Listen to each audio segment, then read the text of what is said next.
Hindi napigilan ang nangyaring pagsabog sa night market sa Davao City ang ilang tindero rito na magbalik sa kanilang hanap buhay.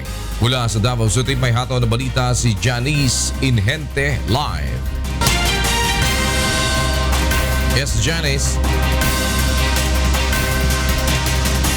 Yes, kuya, tulad nga ng inaasahan, doble higpit ngayon ang ipinapatupad na seguridad dito sa lungsod ng Davao City matapos ang nangyaring pagsabog na ikinasawi ng 14 at ikinasugat ng mahigit sa 6 na po.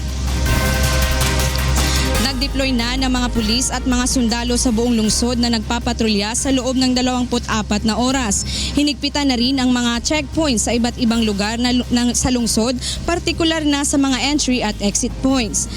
Gayunpaman, balik pa rin sa kanilang hanap buhay ang mga tindero at tindera sa Rojas Night Market sa kabila ng naganap na pagsabog dito noong Biyernes. Katwiran nila, ito lamang ang kanilang nakukuhanan ng panggastos para sa kanilang pamumuhay. Kasunod dito ay nagdagdag na rin ng security personnel na magbabantay sa paligid ng Rojas Avenue upang hindi na maulit ang insidente. Samantala, mas lumuwang naman ang daloy ng trapiko dito sa lungsod ng Davao City.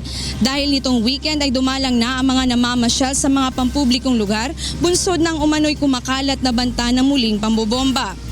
Nagbabala naman ang mga otoridad sa mga mamamayan dito sa lungsod ng Davao City na huwag umiwas muna ang pumunta sa mga matataong lugar at panatilihing maging alerto at kung may napapansin tao na kahina-hinala ang kilos ay ipagbigay alam kaagad sa kinauukulan.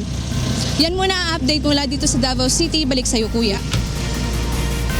Maraming salamat, Janice Inhente, nagulat ng live mula sa Davao City.